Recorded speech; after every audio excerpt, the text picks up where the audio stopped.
All right, have good sporting, episode 47. Reviewing, recapping week one, and looking forward towards week two of the college football season. I have a couple things to get off my chest here about week one. Quick rundown.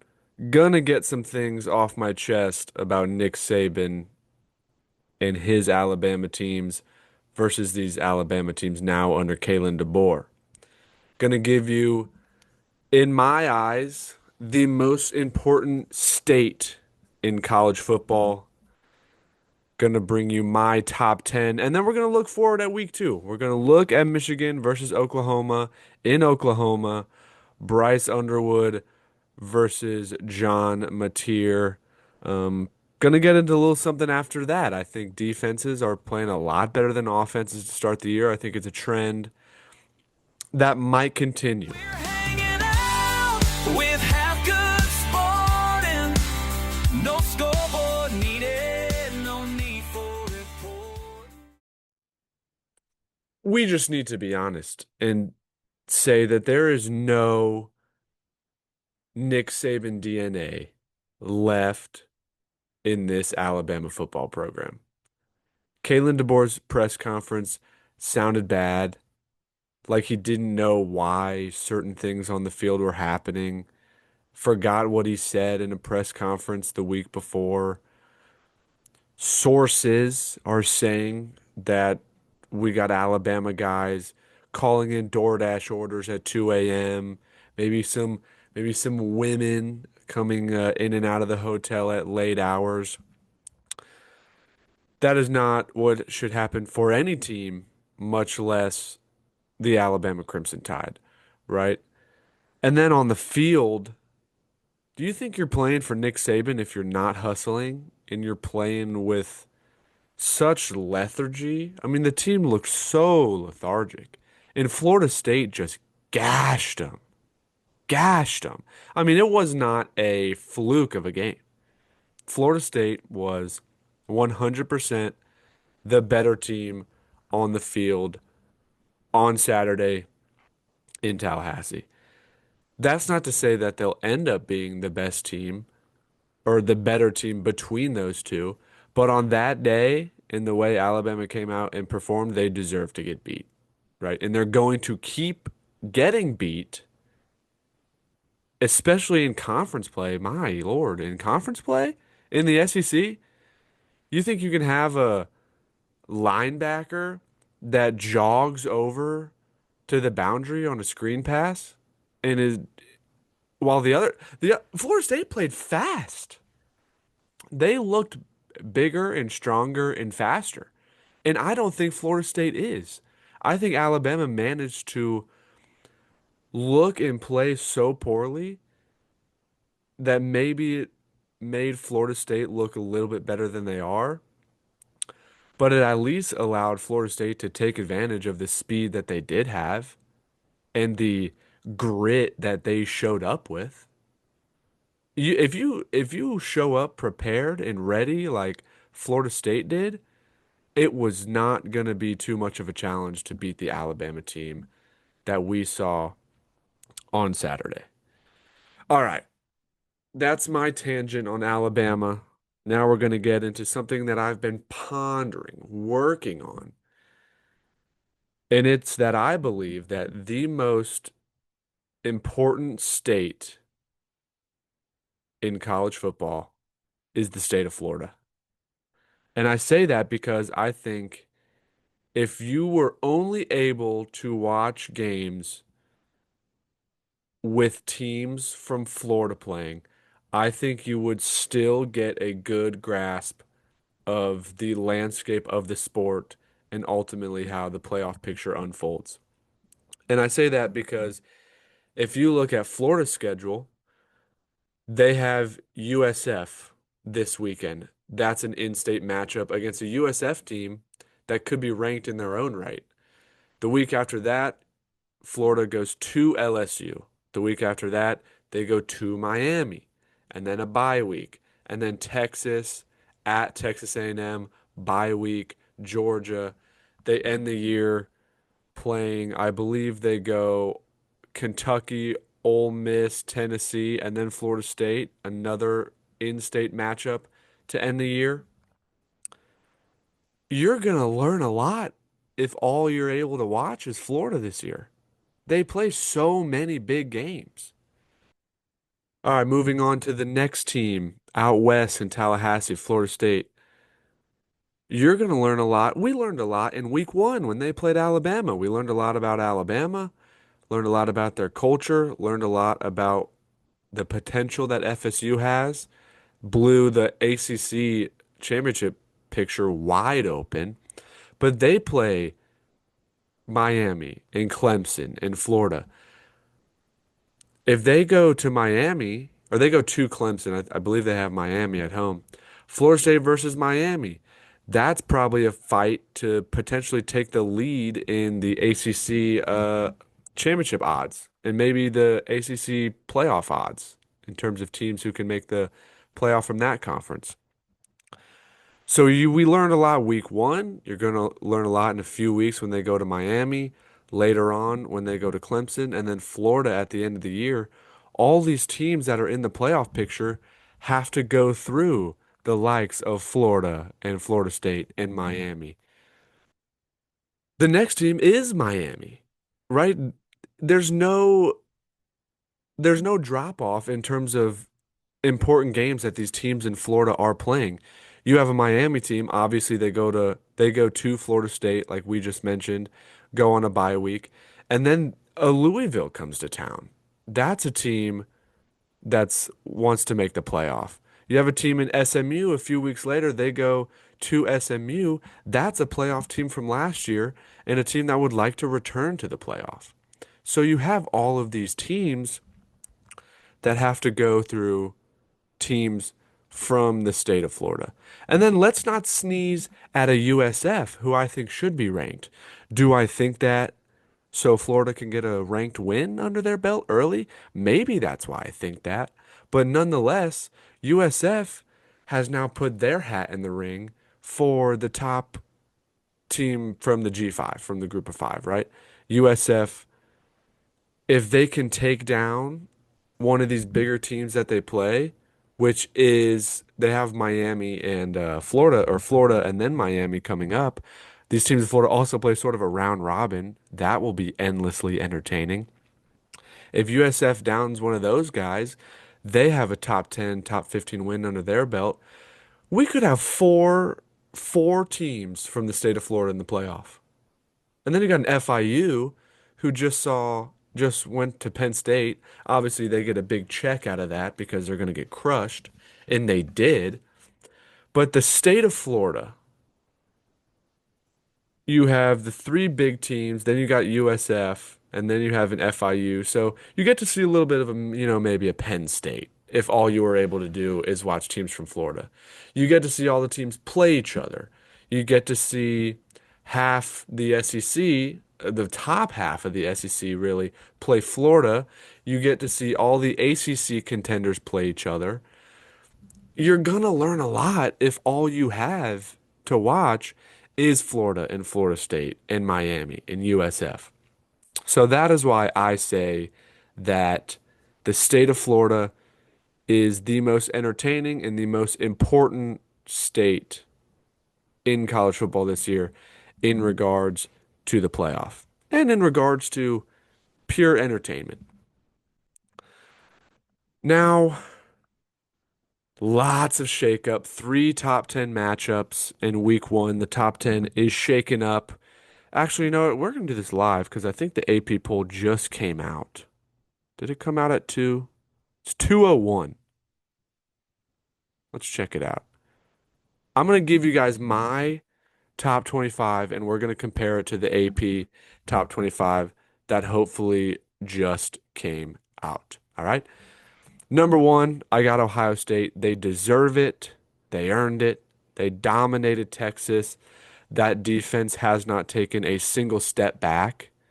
It's so hard for them to take a step forward from last year. That defense was so good, and they're replacing a lot, but they look dominant. Julian Sayin didn't look great, but also didn't have some egregious errors that we saw from Arch Manning. I think he did his job, especially when you know that your defense is going to perform as well as they did, then you can afford to be good, right? Julian Sane didn't have to be great, which is good. Hopefully he doesn't. They're going to be able to win a lot of games without him being great. He's going to have to be great at some point. That's something I'm looking forward to seeing. Number two, I got Penn State.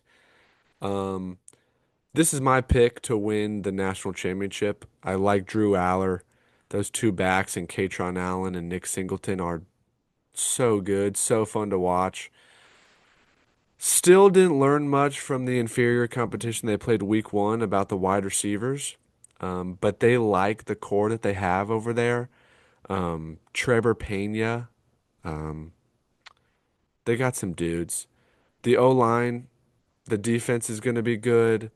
They're following this blueprint that was given to them by Michigan and Ohio State, where you just retain your top talent and go all in on this year, right? Excuse me. Ohio State did it last year. They got all their guys to return, won a title. Michigan the year before got all their guys to return and won the title. Number three, I got Georgia. Um, Looked to be the Georgia of old, right? They ran the ball well. Granted, it was against Marshall, but the defense was flying around.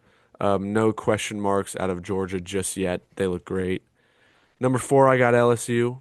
Um, I don't think they should quite jump Georgia yet. And as I'm looking at the AP top 25 right here, I'm wrong. Um, in fact, I didn't do all that well with this top 10 I'm looking at. Texas, I got them at five. Their defense also played great. That's one of the most talented defenses in America. You go to Columbus and hold Ohio State to 14 points. That should be enough. It was just a matter of Arch Manning looking like he didn't have any Manning genetics, right? He didn't look fantastic. Number six, I got Oregon. No trouble out there. They played Montana State, but Dante Moore looked great. Obviously, Dan Lanning is going to have that defense flying around as well. Um, they're going to be solid as a rock on both sides of the ball. And Ohio State, them playing Ohio State, them playing Penn State is going to be the 2 weeks where we learn a lot about them because I think their out of conference schedule is just not tremendous. Seven, I got Miami. Moving up, they probably should move up more, and they will. But I didn't see enough for them to jump Oregon in this sense. Maybe they probably should jump Texas, honestly. Eight, I got Clemson. Defense was still tremendous because that LSU offense is good. Um, and I think the Clemson defense is ultra talented. Peter Woods, TJ Parker are top 10 picks, but offense wasn't enough. Clemson starts slow. They have the same record as LSU in season openers in the last 4 years. Dabo's 1-3 in season openers since 2022. But yeah, the offense needs to improve. I think strides will be made, especially against ACC competition, and they'll end up being fine, guys. I still think they probably make the playoff. The defense is going to do more than enough. Club Nick just needs to start performing the way we've seen him perform late in years. He needs to do that a little earlier. Nine, I got Notre Dame. Shouldn't be punished too much for losing to what is a great Miami team. Probably a better Miami team than last year through 1 week, though. 10, I got Arizona State. Now let's compare that to the AP poll that I'm looking at just now. Ohio State 1, Penn State 2. I'm 2 for 2. LSU 3, Georgia 4. I had Georgia 3, LSU 4. So we're 2 for 4. In reality, that's one mistake, so we're like 3 for 4. I think that should count. Um, Notre Dame at 9 we got right. They have South Carolina at 10. I had Arizona State. Clemson at 8. I got that right. They went Miami, Oregon, Texas. I went Texas, Oregon, Miami. Um, so those week one wins were big for LSU and Miami. They're going to be number 3 and number 5 in the nation moving forward. Ooh, good luck, Florida. Top 5 road matchups back-to-back weeks for the Florida Gators. That is not fun. All right, that's my top 10, just a quick top 10. Now we're going to get into another take I have from the first week in something I see playing out for the rest of the year. I think there are too many good defenses in college football. We saw it in week one, the under hit in like 70% of the games, the under hit in Ohio State, Texas, two of the best defenses in America, the under hit in Clemson and LSU. Clemson always going to have a rock solid defense. And then LSU, Blake Baker had the boys flying around. They finally figured out how to use Harold Perkins correctly again. Seems like their transfer guys made an impact and are going to end up being good portal additions. What if LSU? What if the finest part of their team is their defense, right? Nussmeier is an NFL quarterback, but what if we keep talking about how well their defense performed going through this year? And that's what keeps them in the top five and pushes them further towards an SEC championship, right? You got Michigan and Oklahoma coming up, which we're going to preview here in a second. Oklahoma has Brett Venables. That's a defensive minded guy. That's his brand. Not necessarily Oklahoma's brand, but you got John Mateer. We still may be talking about how good Oklahoma's defense is this year. Michigan, you got the five-star, the young guy, Bryce Underwood. Had a great first week, but Michigan, they're always gonna have a solid defense. That's their brand. You have these defensive head coaches or defensive brands that are playing up to the level, especially through one week, that we know they can play to. Think about a Georgia. Kirby's a defensive guy, always will be. The boys were flying around on Saturday.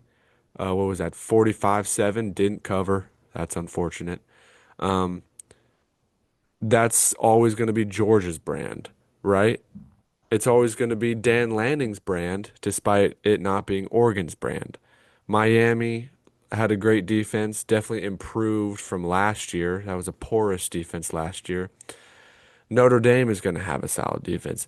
These top teams in the nation, we're back to seeing this defensive brand of football. These defensive head coaches finding success. Take a Penn State, a James Franklin.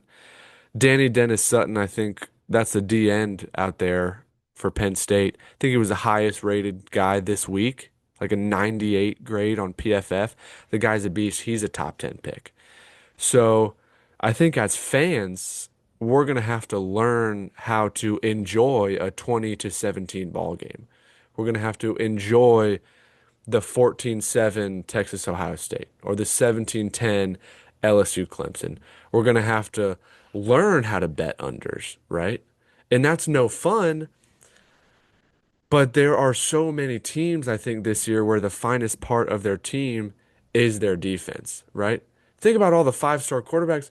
You have DJ Lagway down there in Gainesville, but this defense looked the part at the tail end of last year and is probably the best unit for them is their defense. Oregon has five-star Dante Moore. Miami has Carson Beck. LSU has Nussmeier. Michigan has Bryce Underwood. Oklahoma, John Mateer, all these teams. Ohio State, Julian Sayin. All these teams where we want to talk. Texas has Arch Manning. We want to talk about their offense. We want to talk about their quarterbacks. We want to see them score 49. We want to see two touchdowns every quarter. That's 56, actually, is what that would be. We want to see these offenses play well, but these bigger conferences in these harder schedules with better defenses, a quarterback can play a great game and score 28. He can play a great game and score 21 or 24 and claw tooth and nail to get into field goal range to score 17 in what might end up being a game-winning field goal. There are so many good defenses this year. It's fun to watch. We have to learn how to like it as much as we want old school Big 12, Patrick Mahomes throwing for 800 yards. As much as we want that, you got to enjoy a linebacker hitting his gap for a TFL or the pocket collapsing for a clutch sack in the fourth quarter, or you got to enjoy a cornerback who has ball skills that are just as good as a wide receiver. It's these things that you got to learn. We got to learn how to live with it. I am thrilled to watch great defenses play. I'm thrilled to watch these top 10 teams now being teams that allow 14 points a game instead of teams that score 49, right? It seems like Joe Burrow and LSU was so long ago where they won a title off the back of 60 touchdown passes, right? Now, they say defense wins championships. I think maybe we lost our way for a few years, but we're back, man. We're back to hard nose, like 4 yards is a positive run. You don't need to run it for a first down every time. You can't throw a goal line fade anymore because you have 6'3" corners and safeties that are play like wide receivers. So you have these upper echelon defenses that are just going to dominate this year against all these five-star quarterbacks that just need to get the job done and find chunk plays where they can get them. It's going to be a fantastic year. We are going to have good sporting. We're going to have good footballing. We're going to have a good time. You guys do it too. We'll be back. We'll be back Sunday night or Monday or Tuesday or Wednesday, depending on when I decide to work hard, right? That's what the question is can I work hard? These defenses are, tell you what, not the best week two we've ever had. Week three, week four, gonna be epic. Gonna have a great year. You guys have a good one. All right, bye. I choose to blame your mom.